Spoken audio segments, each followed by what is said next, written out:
Hey everybody, welcome to the garage. It is March 19th, 2023.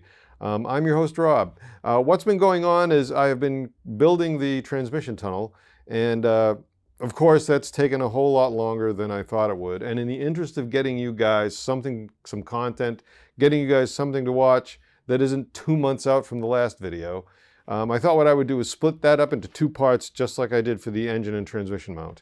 What you're going to see is me creating the two top tubes for the transmission tunnel, putting in this part that I have subsequently come to call the driver's footwell fillet tube, and then harvesting the gas pedal from the donor out there in the driveway. Off we go then.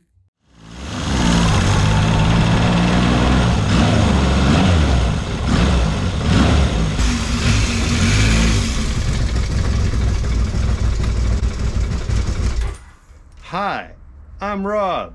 It's garage time.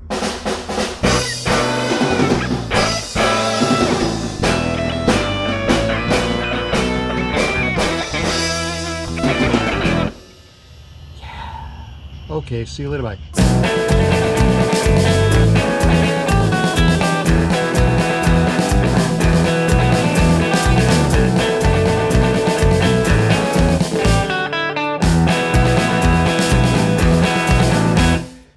Hey everybody, welcome to the garage. We are today starting the process of building the transmission tunnel, but before I get involved with that, I have to make some modifications to a couple of the tools I want to use.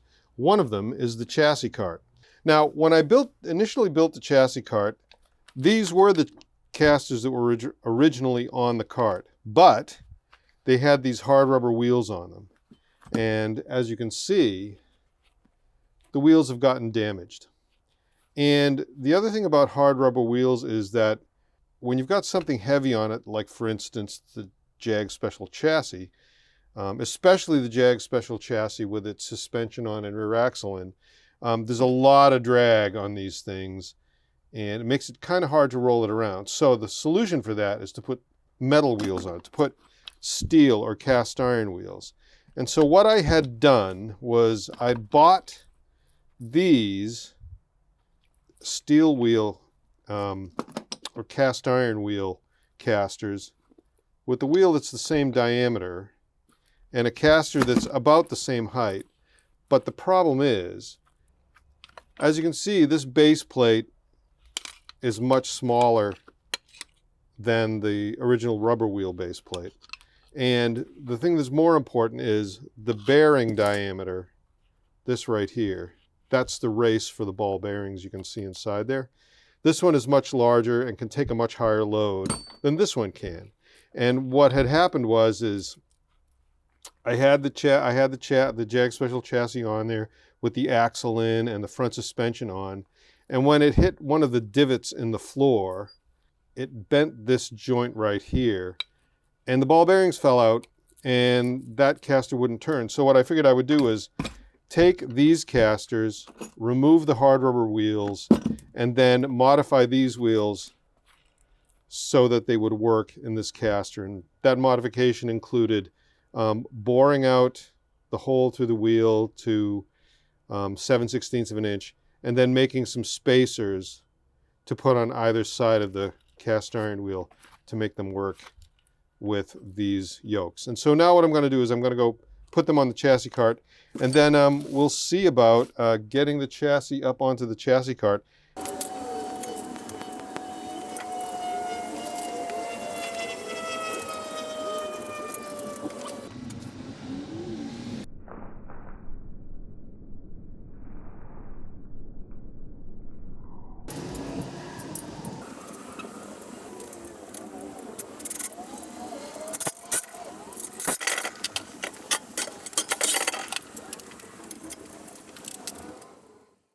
Okay, the rear end is jacked up. Let's go do the same to the front.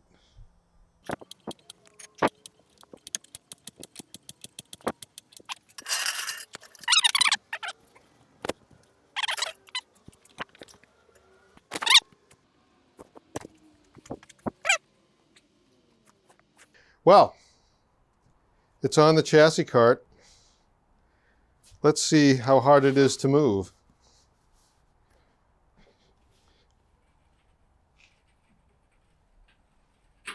Not bad at all. That's going to make life a whole lot easier for me for getting the transmission tunnel together. Okay, so now let's do some other things. What we're doing right now is getting ready to sort out what I have to do to create the structure for the transmission tunnel. I have, in fact, gotten inside the donor and harvested the shift mechanism, the shift cable ends,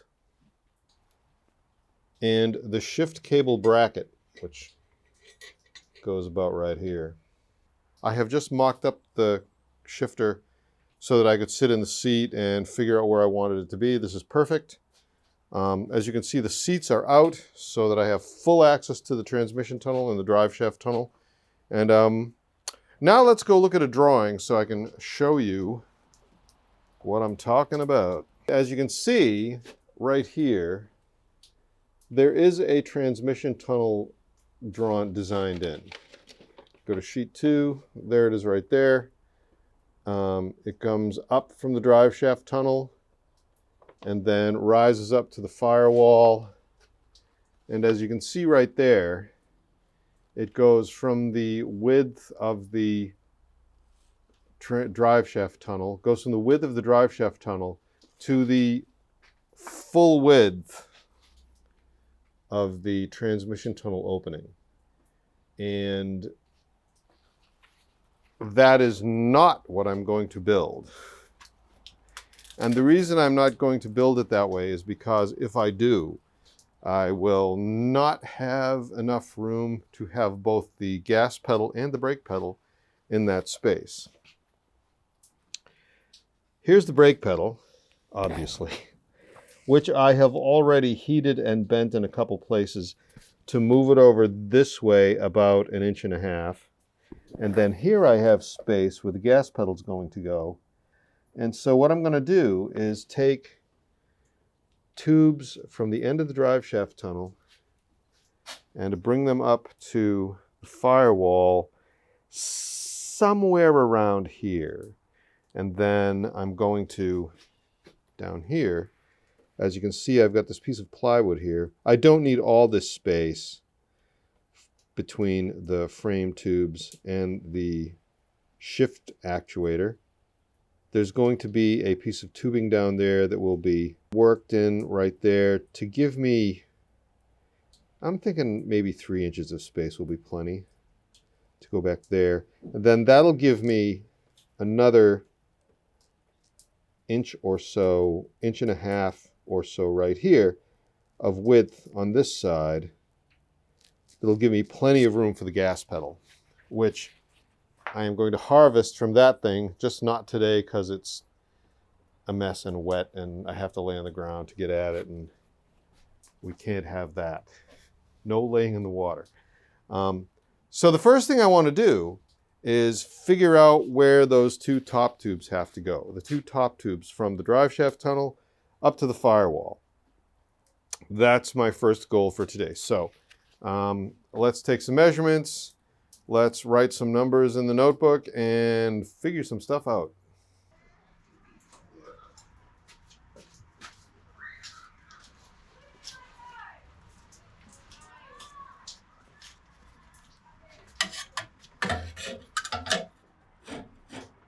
Level out the bubble. And there is the outside of the drive shaft tube. Let's do the other side. What we want to do is move the outside of the transmission tunnel over about here. 3 inches ought to do it. 3 on that side. 1, 2, 3. 3 over here.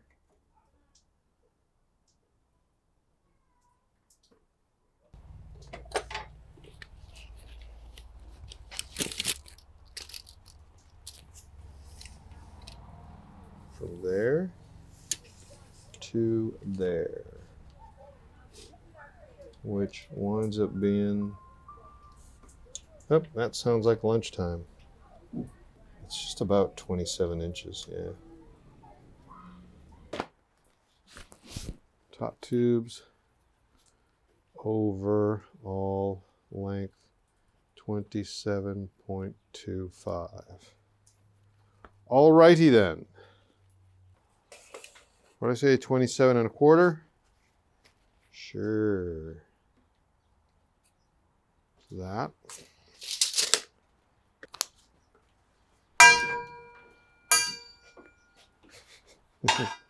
Ah! Clang! Try not to wreck everything. 27.25.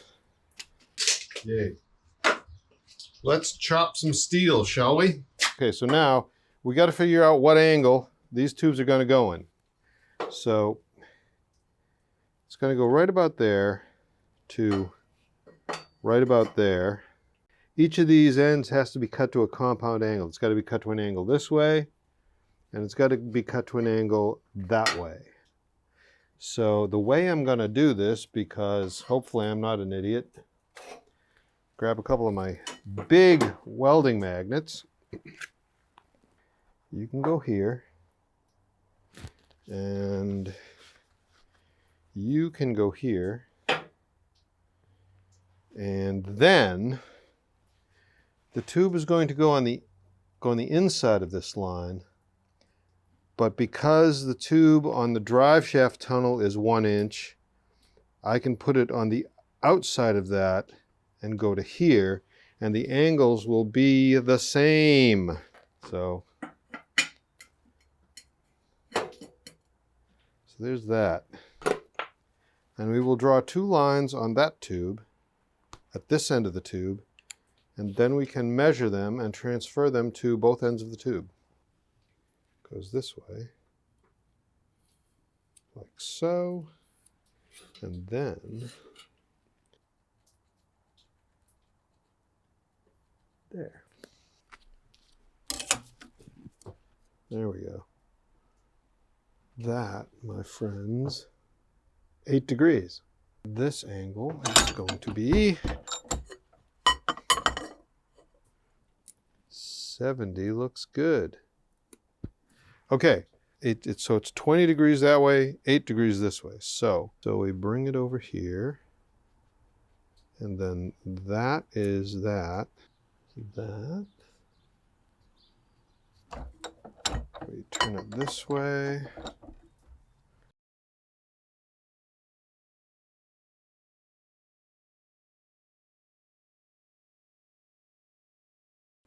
I have because I'm on the opposite side, I have the reciprocal angle. So we put it on here. We bring it to that mark that's on the edge, and then down you go.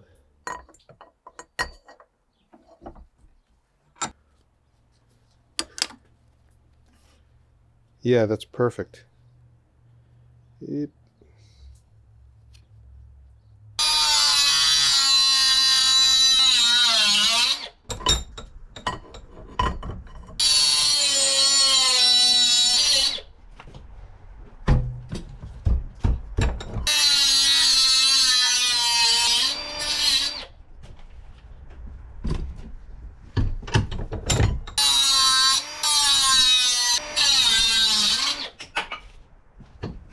There we go.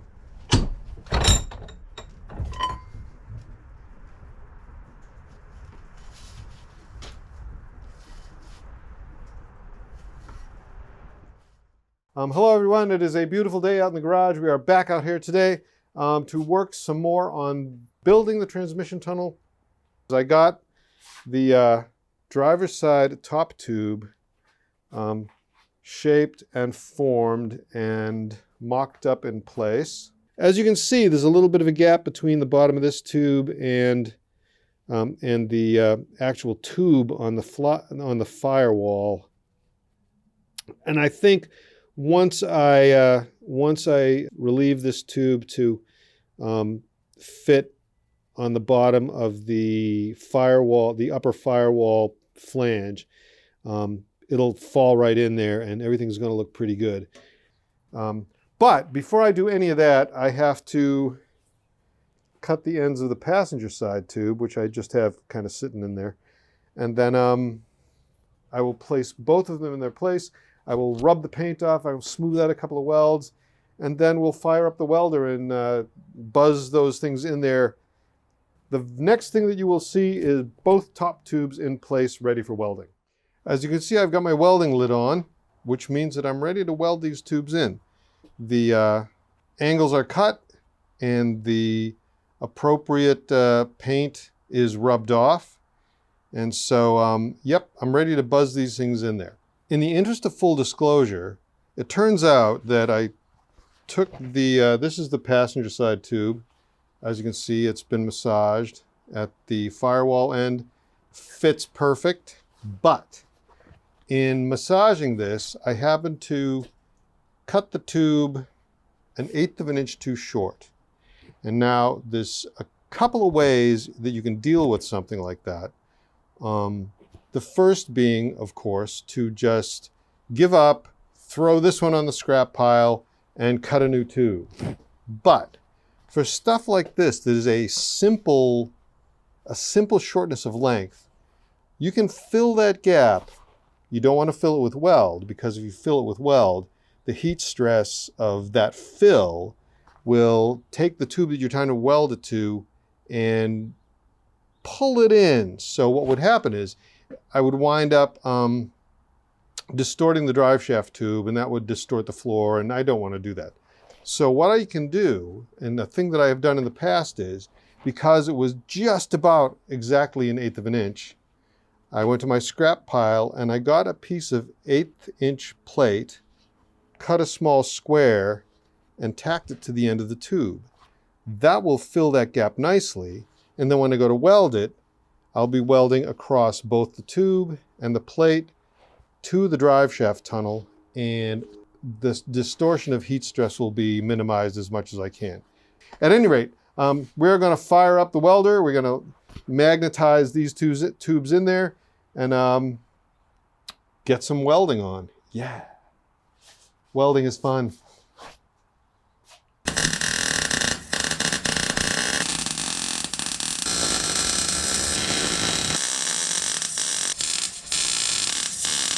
Cool, okay. Passenger side.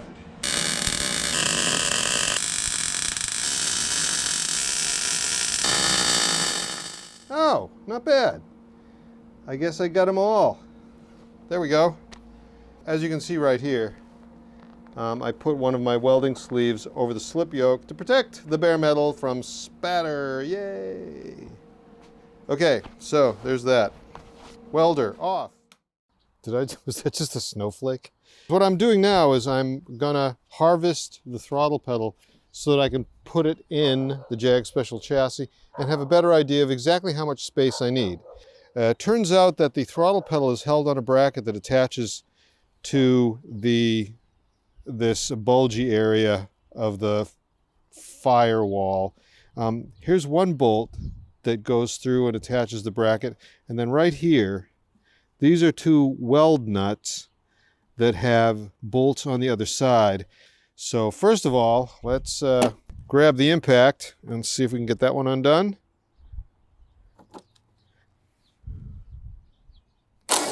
Oh, easy peasy, lemon squeezy.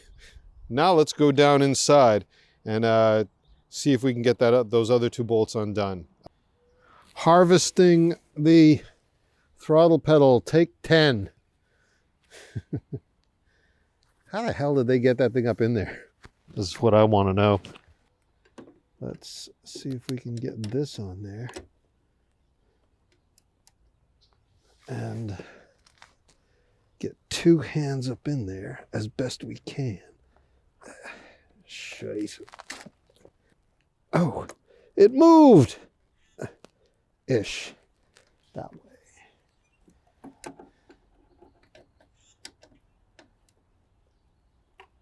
Oh, there we go.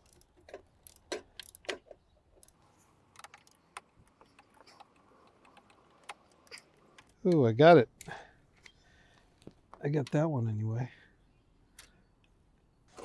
Oh, bloody as they say. I have blasphemed once again. because that's kind of my jam, man. There we go.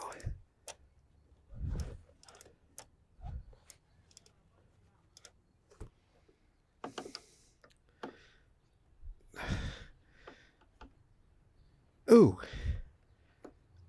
I think I have to say, this is so much easier with no floor in the bottom side of the car.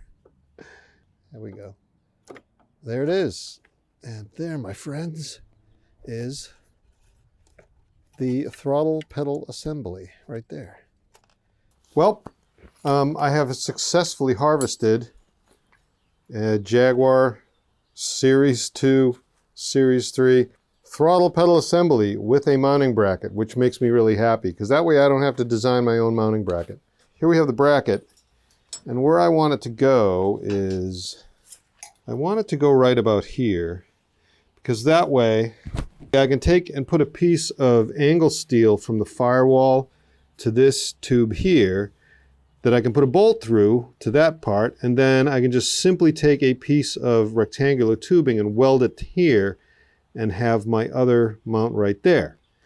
The thing is though, you'll see how close the pedal is now to the transmission. It's way over that way. It doesn't need to be there. So if I take the pedal arm itself and straighten it so that the throttle pedal is down here, if I put that little wedge in the floor to bring the driver's foot box over another 2 inches, I'll have plenty of room for my foot on the pedal, and I'll actually be able to rest the side of my foot on the drive shaft tunnel, which will make for a relaxed cruising position. Now, let's get involved in some CAD design. And by CAD, I don't mean computer-aided design, I mean cardboard-aided design. Okay, so what I've got there is a piece of cardboard that is going to mimic a piece of rectangular tubing that is going to get welded to the side of the transmission tunnel opening at the floor.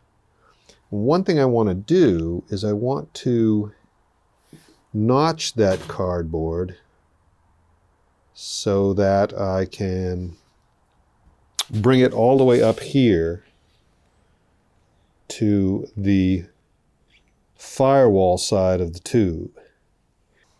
Oh, I already had a tape measure over here, didn't I? Yeah, great. I was figuring what I would do is bring that out. Yeah. Oy. Figure it out, Einstein. There we go. So that's 2.5 inches right there. And it's square-ish, which will give us about 2 inches to the transmission shift lever. That might be a little, not quite enough. Let's see. We will draw it in to 1.25 inches. And from there, my calibrated eyeball says I need a level to tell me what my calibrated eyeball says. The bubble is level. Oh, and it's 2 3/8. And 2 3/8 is fine. So let's take the piece of cardboard over to the bench and draw some lines on it, and then bring it over here and put it in place, and then get underneath and draw some lines on it again. So once again, we're out here. It's a beautiful day today. Unlike the previous day, which was not beautiful. This one is. I've got my piece of cardboard. I notched it to bring this edge out to the inner surface of the firewall. And what I want to do now is make sure that it is parallel to the side of the transmission. So there's, yep, 2.5. And just measure it down here. Nope, we want to bring it this way. Come on. 2.5. There's that. And I'm using this welding magnet to hold the cardboard in place against the steel tube. There it is. Yeah, 2.5. And nope, nope, nope, nope, nope, nope, nope, nope, nope, nope, nope, nope, nope, nope. Damn you, steel. And that is about right. If it's within 1/16 of an inch, I call that good. Now what I'm going to do, go underneath, and using my Milwaukee Inksol, ta-da, we are going to trace along the bottom of that cardboard where it touches the frame tubes to create the template for the fillet tube. Hello. The chassis cart makes a lovely headrest. Press it down nice and tight.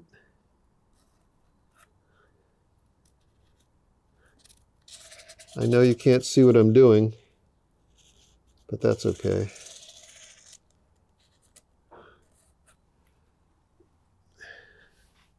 That looks pretty good. I'm coming out. Oof! Oh, the day is going to come when I have serious mobility issues. All this rolling around. Okay, so let's grab that cardboard and trim it out. Yay! So let's lay it on the line right there. That's nice and straight. And then get my utility knife, which looks to be sharp-ish, and then I'm not going to try to force it through. Because I don't want to push the straight edge away from the drawn line. There we go. That ought to do it. There's that. Okay. There's my angle. My gasket scissors. And do the best we can to nip that out freehand.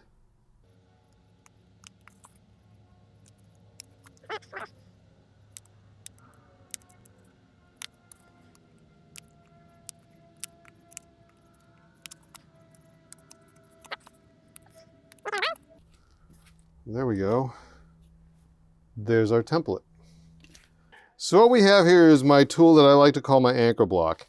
I call it the anchor block because I can use it to do things like this, where I want to trace out a shape on a piece of tubing, and I don't want the tubing to move around. You know, I don't want to have to try to eyeball it up against the edge, because if I do, the template will absolutely move around. So what I'm going to do is put that anchor block there, and then I can take this piece of tubing, which isn't super heavy but works pretty good, pet that on the end of the tube, and I can take my big 4-pound shop hammer, put that against that tube.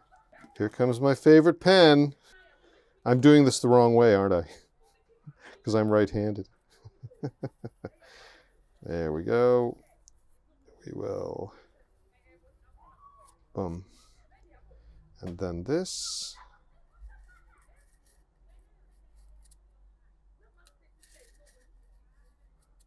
And there is my sketched out template. Let's flip this over and do the same thing on the other side. There. Okay, now all I got to do is cut that out with some relative accuracy.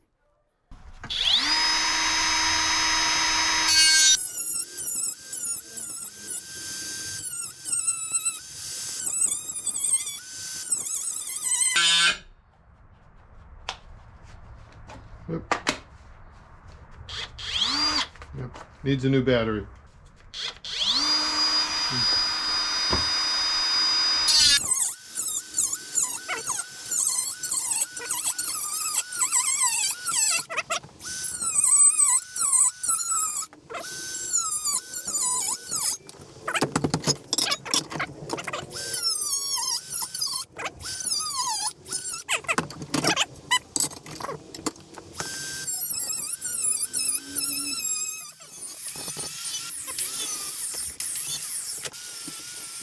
Alrighty then.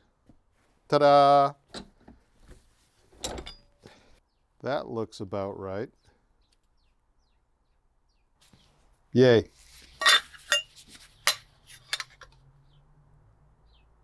Good enough. Good enough for the work of the government. And good enough for me. Let's go test fit it, then we're gonna rub some paint off. I'm yelling because I have earplugs in. That's... Hello up there. Ooh.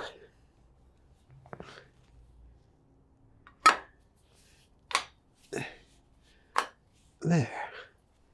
That looks good. That's just about right. No. We need to... Yeah. Massage it some more.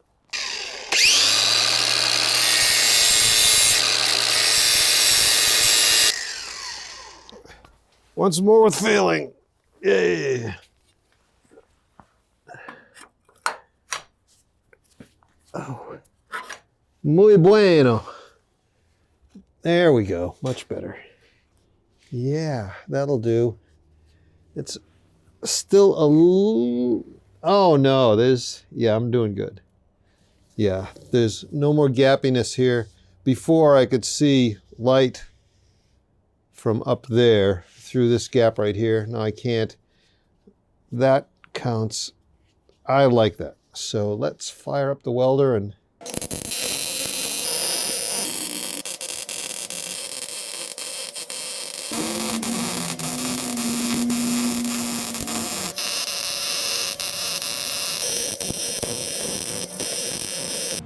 That ain't going no place, as I am so fond of saying.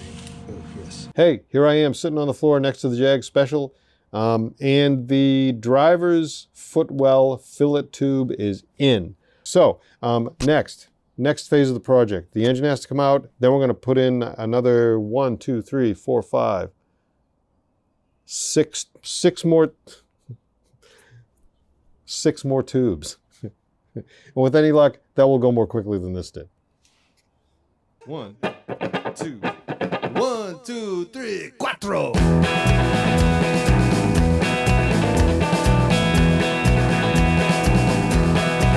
Well, my daddy, he raced stock cars a long, long time ago at New England's fastest quarter mile, doing old Westboro Road. He and Mom would rally around in their MGTD, but they bought a Porsche 356 the year my mom had me. I was raised by gearheads, this apple fell not far from under Daddy's tillage, messing around with cars.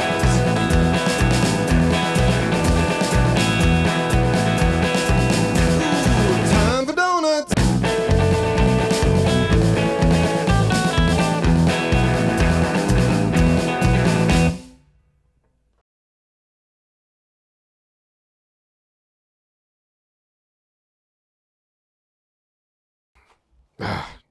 Oh my God. I'm terrible at extemporaneous narration.